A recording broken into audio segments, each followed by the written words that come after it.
about her experiences on board the Costa Concordia, which ran aground on the 13th of January 2012, and she's sitting opposite me.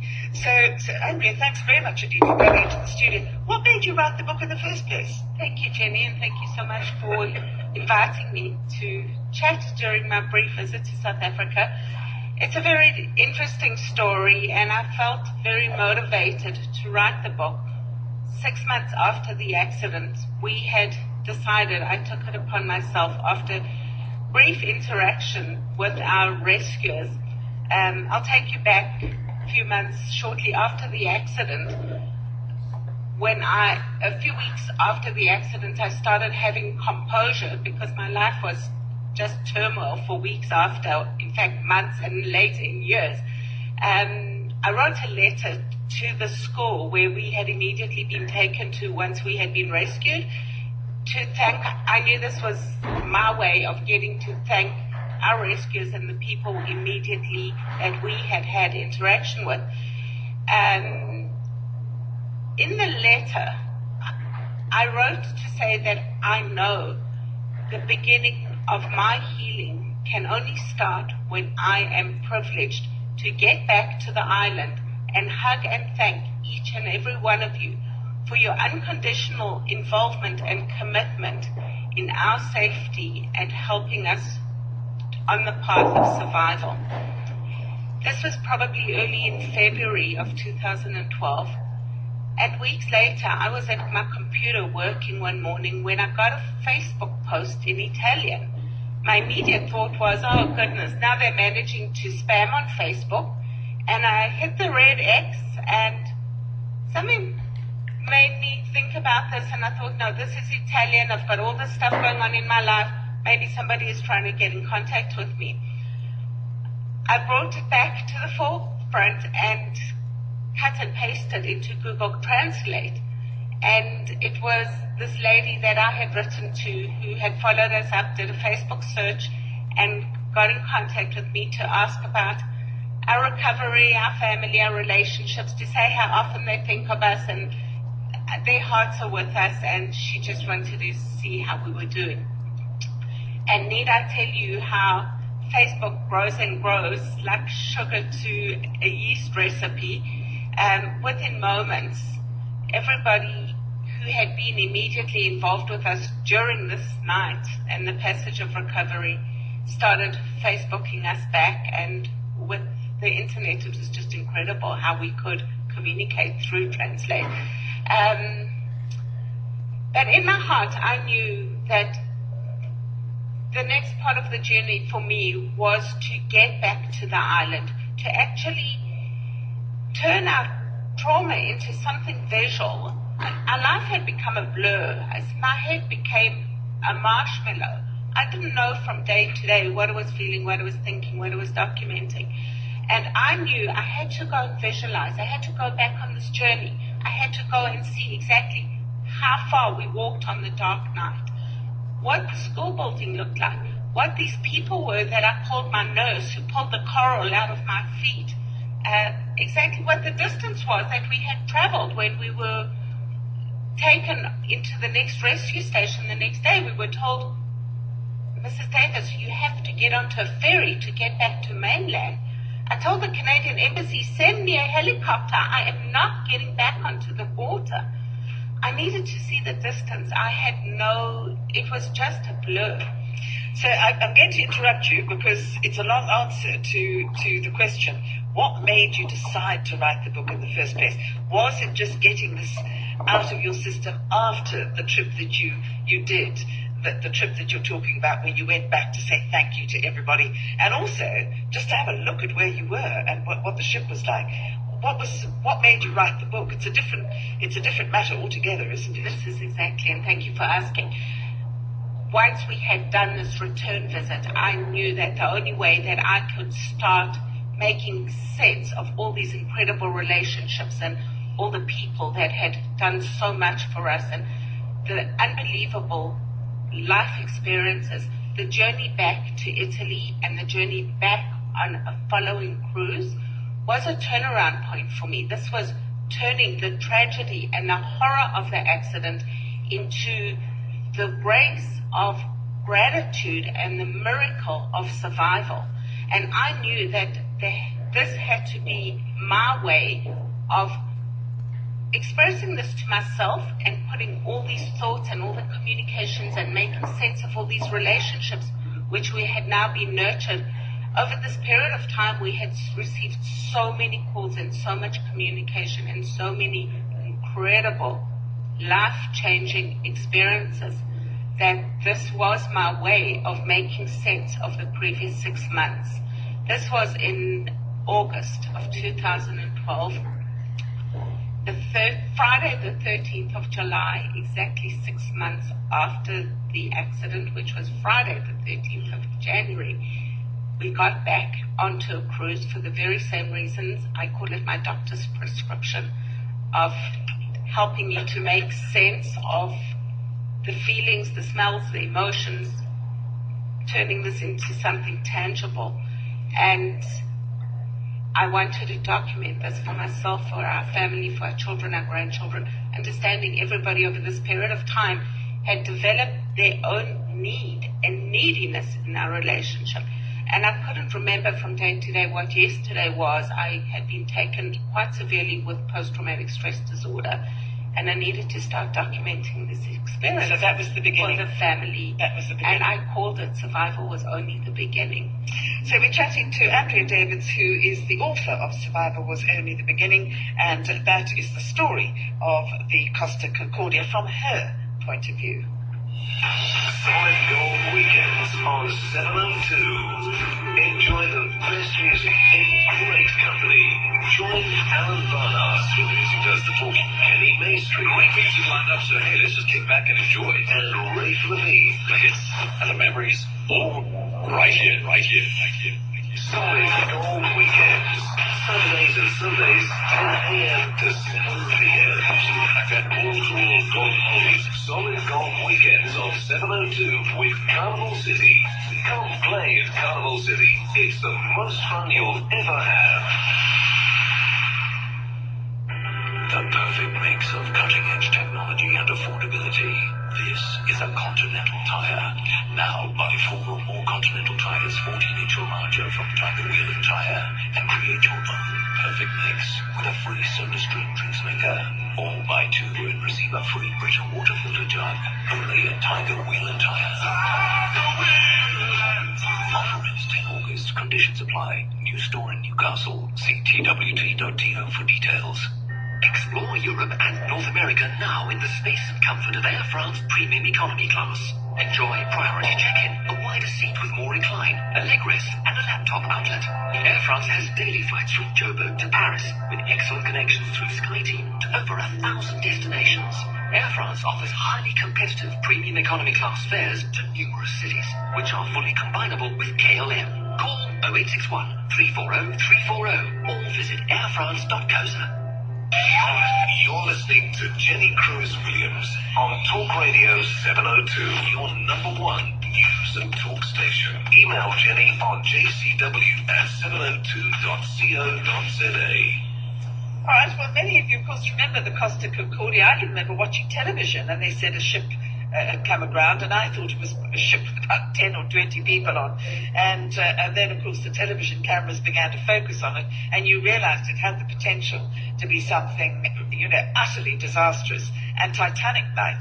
And when I was, Andrea, when I was reading your story of, you'd already had quite a few very, very happy, involved days on board the Costa Concordia, and you went down for dinner, and I began thinking, I know this is obviously leading up to it, and it is just like the Titanic, because it was also dinner time. I'm sure lots of other people have said the same thing to you, but I was stunned at how quickly it happened, because one moment you were eating, and the next moment you heard something that was wrong. And then from then on, it was so fast, wasn't it? It was absolutely, it was instantaneous.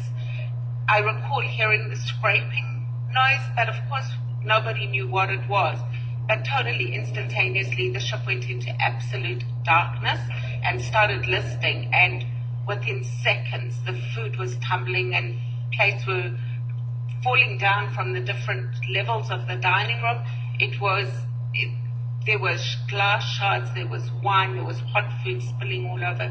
We immediately ducked under the table for shelter from the falling debris, and we think it was seconds later that there was an emergency generator came on, and they started trying to make sense of the stampede and trying to get people out of the dining room for safety. People obviously are panicking at that stage. I mean, you don't know what's happening. It's very scary being inside. Had you not done any emergency drill at all? Did you not have drill stations you knew you were supposed to go to? The reports have been very misleading, Jenny.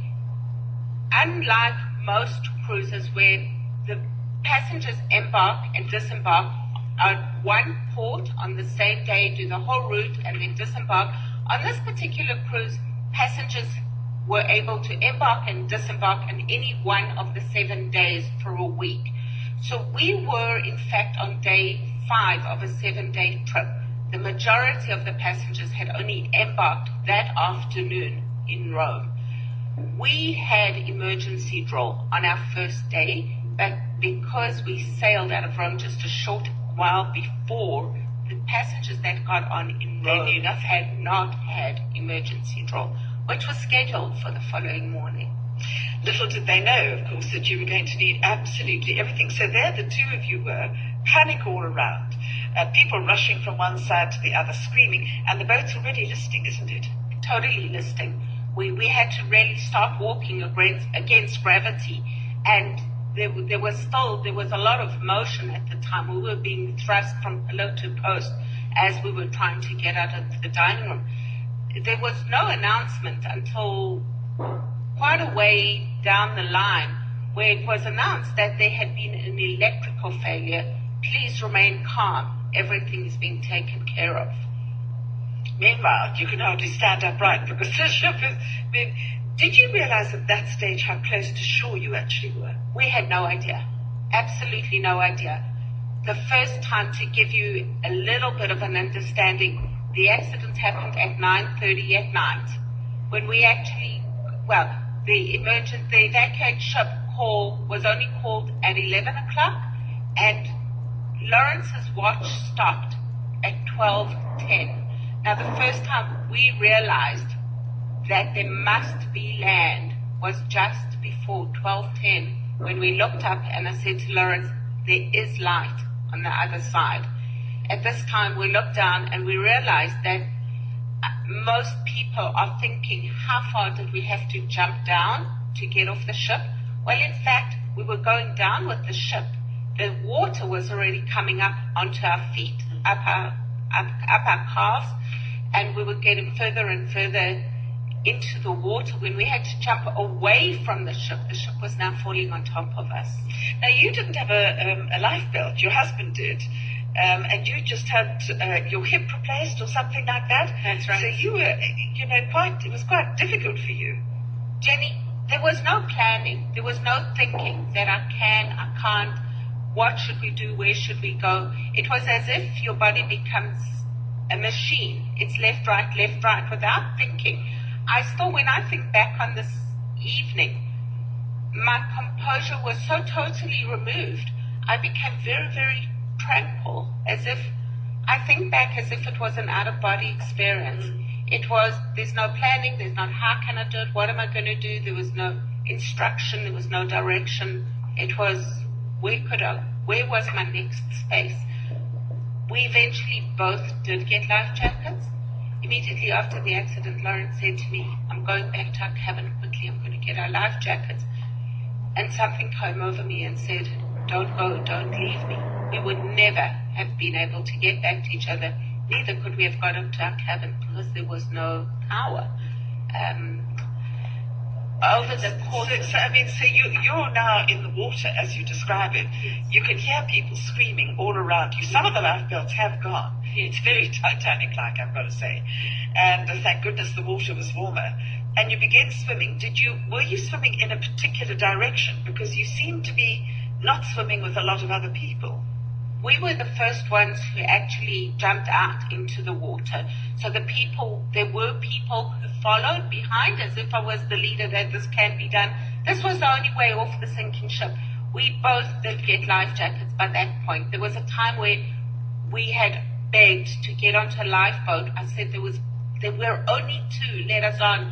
They said they've got no space. He turned around a moment later and said, we've got room for one only. I looked at Lawrence, he looked at me. I said, throw me a life jacket. We're going down to the next lifeboat. And at that point, we both did have life jackets. The water was freezing. We believe, only being told on our return visit to the island, the water was around 14 degrees centigrade. That is cold. In the middle of the dark. But as you were describing it, and of course one's got to bear in mind that one minute you're having soup, and the next minute you're in a very, very cold sea, and that you actually are terrified. You think maybe you're not going to see your family again. You're thinking maybe you're going to drown. You're thinking maybe Lawrence is going to float away, or you're going to float away, or something. And somehow or other you managed to make sure. And even then it wasn't easy, because when you see the photographs of the ship in broad daylight, you see some rocks, and the rock that went through the side of the ship whilst the captain was canoodling with somebody. And you can see people literally standing on those rocks. So I kind of thought, well, once you'd reached shore, you'd have just been picked up and looked after. But actually, it was hard, wasn't it? It was extremely hard for us. The lifeboats that actually sailed away from the ship got taken off in a different direction. They immediately went back to port.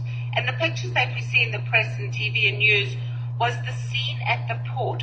We had no idea. We couldn't see where they went. We only went in direction that we could. And we believe that the pictures that we see now are fairly misleading, because at this point, the ship still came away over during the night until it settled on its side. We didn't know until the following morning, until we actually left the rescue center, that the ship in fact did not sink.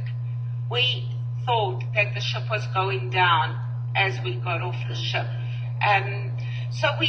It's actually one question that can't be answered for us, just how far we swam. My recollection was that it was about 400 meters, and we were faced with this huge rock cliff in front of us. We had no idea we were swimming towards blinking light. Adrenaline took over, and I started climbing up the rock like Superman. And only as I started climbing, the people behind me formed a man chain, and they swam towards and started climbing behind me, and one by one, everybody was pushing us to the top. And of course you were barefoot at this stage, weren't you? Absolutely. I had kicked my shoes off in the water because they probably floated off. I didn't feel my feet. My feet, I said hours later, with things at the bottom of my legs and a means to getting me to safety. I did not realize just how cold we were until we got to the top of the rocks. It was just bitterly cold. Lawrence at this point was totally shaken. He couldn't get words out, shivering and shaking between chattering teeth. And we huddled together with fellow survivors to keep each other warm. All we could see ahead of us was the ship going down and helicopters hovering. We sat there watching the helicopters hovering, light beams shining down on the sinking ship. Nobody had seen that we had come across now the back of the rescue. And it was, we don't really know, but probably a good 40 minutes later, we heard voices behind us. And on our return visit to Giglio, got told how we were rescued. Somebody, in fact, was driving down to the port. One of the locals got word from the police that it appeared from flashing lights on the life vest that there might have been stranded passengers and to come out and look for us with the lights of their cell phones. It was just incredible. From that moment onwards, they formed a path for us. They started guiding us down. As I said in the book, a delightful story about a Filipino waiter in front of me who was leading the way. Lawrence ripped the light off his life vest to shine down on the path so that I could see. He was walking in his wet shoes. And he took one look at my feet. He said, "Oh my God, look at your feet." I didn't even know I had been hurt at that time. So I call him Buddy in front of me, and Buddy turned around in a broken English and said to me, "How much do you weigh? Jump onto my shoulders." I'll never forget this. I was holding into the waistband of his pants, and I said, "Buddy, I'm twice your size, but you've got twice my spirit. We're in this together." And we followed the path until we got down to the bottom of these rocks. They ushered us into these tiny little Italian cars. I say we were like sardines in a can. We must have been 8 or 10 people in a 4-seater car. The windows were closed and they misted up. Our bodies were so cold, and they had the heaters running in the car to try and bring our body temperatures down. And from there on, we got ushered onto a bus, which took us into this local school building. My first memory was I got into the school building. I don't know at this point how I could walk on my feet. They just hurt so badly. Now suddenly you were feeling your feet. Suddenly I started feeling and trying to make sense. I'm going to take you back to your feet and the fact that actually you had been rescued, although in fact you rescued yourself. But we're talking about a book that was written by Andrea Davis, and survival was only the beginning. She writes a Costa Concordia story. If any of you want to give us a call, please do 883-0702. 2:30 Eyewitness News headlines. Tara Meany. Thanks, Jenny. Good afternoon. The Eastern Cape Health Department has confirmed the remains exhumed in Mvezo have been positively identified as those of 3 of former President Nelson Mandela's children. Yesterday, the Mthatha High Court ruled against Mandla Mandela in the family graves feud. He was ordered to return the remains of Madiba's children to Qunu, having moved them to his homestead in Mvezo 2 years ago. Last night, the sheriff of the court, members of the Mandela family, and police officers carried out the exhumations. At the same time, the presidency says Nelson Mandela is receiving the best medical care from a multidisciplinary team of health professionals. It released a statement this afternoon following President Jacob Zuma's visit to the Pretoria Heart Hospital, where the global icon is receiving treatment for a 27th day. In its latest update on Madiba's health, the presidency has reiterated that the global icon remains in a critical but stable condition. And it's now being reported the African Union is likely to suspend Egypt from all its activities after the Egyptian military overthrew President Mohamed Morsi. Members of the AU Security Council will meet tomorrow, where they're expected to take the action considered the body's usual response to any interruption of constitutional rule by a member state. Those are the headlines. This is Eyewitness News, and more at 3 o'clock or as it happens. EWN Traffic. Well, at the moment in the traffic in Calvin, there's been an accident on the N3 South just after the Marlborough on-ramp. Expect delays driving from the Bukulu interchange. While driving in Besonia, there's been an accident on the N12 East after the Klipperfier Drive, and delays are building up now from Xavier Street. Driving in Benoni, there are roadways causing delays on the N12 West between Snake Road and Tom Jones Street. If you're going to be driving in four-ways, there are roadways causing delays on William Nicol between Kingfisher Drive and Broad Acres Drive. In Mogale City, there are roadways causing delays on the N14 South towards Helen Pogita Road, and driving in Pretoria in Waterkloof Park, the traffic lights are out of order on the corner of Gasfontein Road and Matroosburg Street. Delays are now building up between Lois Avenue and Limbombo Road. To report any traffic problems, call our traffic desk on 083-9137-483. Tikumolobe EWN Traffic.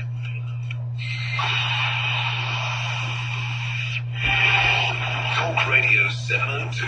Follow Jenny Crewis-Williams on Twitter at JCWLife. And remember, the lines are open on 883-0702. Now, Jeff says, interestingly, the greatest sea rescue of all time followed the collision between 2 passenger liners in 1956, the Andrea Doria and the Stockholm. 50 lives were lost, but over 1,600 were saved. That is Jeff. And, I'm sure during the war there were also stories of incredible survival, but, I mean, this is amazing. But, of course, it was because people were so close to the shore. Otherwise, it would have been, you would have still been swimming, or you'd have sunk, wouldn't you? I think so.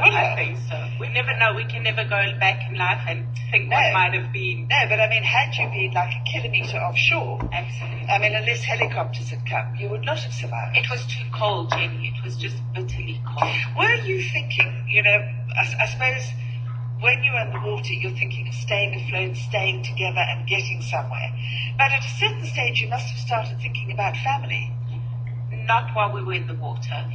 All the thoughts were going through our mind during these hours on the deck, trying to work a plan to get to our survival. I think at the point that we jumped off the ship, we realized that this might be the end. We were taking a leap into a future of oblivion, and we had no idea where we were going to. But by the time you got taken in, everybody squashed into those sort of Italian cars or on the back of bicycles or whatever it was, and got taken into that school hall, I think it was.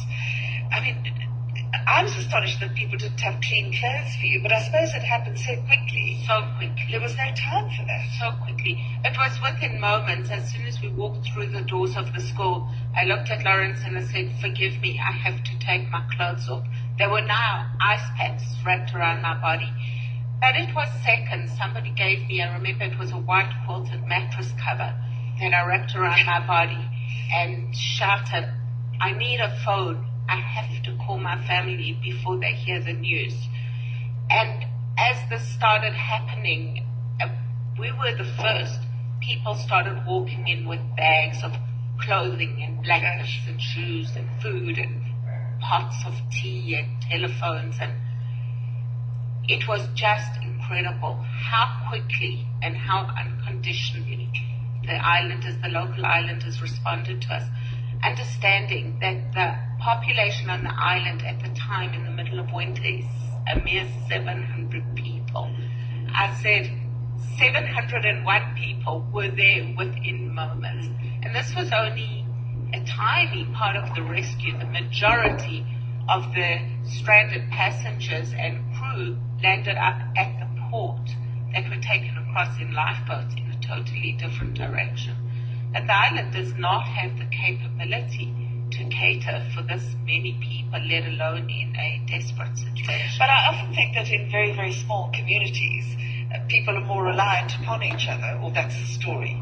And they would have responded to you in exactly the way that they did, which was with generosity and a great deal of warmth. Unbelievable, and so sincere, and such simple people with such huge needs, and humanitarian needs, kindness, just for the love of mankind. So different to the people that we're used to in any big city. But Andrea, how long did it take before you got to the stage where you actually took off? I think you flew. I can't remember where you flew because you were in this tiny little place, so you had to go and get back to Rome, didn't you? Right. It was literally days after. We spent the evening, the entire night in this first rescue center, and from that moment, from the following morning on, it became like a relay. We got moved from the island, we ferried across to mainland. From there, we took another bus to another school where there was yet a huge operation. I imagine there must have been 2,000 people of absolute sheer chaos in this next rescue center. At this point, they started the coordination of getting passengers into their planned port of disembarkation to try and work out embassies, passports, documentation. And that afternoon we got driven from there to the airport hotel where everything was now coordinated out of Rome. That evening we made contact once again with the Canadian Embassy, and from there on I can tell you that we were in fact searched out as 2 of the 8 South African passengers, but by which time we had been taken care of by the Canadian Embassy. This was now Saturday night. The accident was Friday night, and Sunday morning we were taken into the Canadian Embassy. Our paperwork was done through the day, and 24 hours we were on a flight back home. Well, I suppose that an extraordinary experience like that, and then of course you reliving it as you wrote it, has kind of got to put life into perspective for you, as it would do for anybody, don't you think? It totally has. I talk about our lives before and our lives after, and we are the same people, but we have such a totally different perspective. We have such totally different direction. Our relationships have become so different with people near and dear. Our family, our children independently have become very much more needy in different ways. We, within days and weeks, made so many connections, relationships, bonding with school friends, with people we hadn't contacted in 30, 40 years. The internet has just become unbelievable. The Facebook communications, the emails I was receiving, the press and journalism and the reporters for literally weeks and weeks and weeks. We just, eventually I said, you know what, I'm giving a deadline to Friday. We cannot do this anymore. We have to get back. Following the book, it's taken on a very different slant, a very much more positive perspective, where I've now got a few professional speaking engagements where people want to hear, as I call the book, survival was only the beginning. Where has life taken us to? What about the lady in the shoe shop who said to me, I can see that buying a pair of shoes is so traumatic for you. Of course, I started crying and related the story to her. And she said, oh my God, I saw your children, I saw your family on TV at the airport. I went to pay for the shoes, and the shop assistant said to me, your shoes were paid for by the lady ahead of you. This is the kindness of community. These are the good things. I had no way of thanking her. I didn't know who this lady was. These are the things that I needed to put out into the world, that there is kindness underneath us all, that people do take the time in times of need to remind us all just how incredible life is and how much gratitude we had to share with everybody. Well, it's lovely. Where can people get hold of the book if they wanted to? Jenny, the book is really new to me. I tried everything to get some copies in my hands before I made this trip to South Africa. I do have an order facility on my website, which is Andrea Davis Costa concordia.com. Okay. My book is also now available on Kindle through Amazon.com, and I will have an agent in Johannesburg in a few weeks where I will have an announcement on my website. Fantastic. So let me give you the details.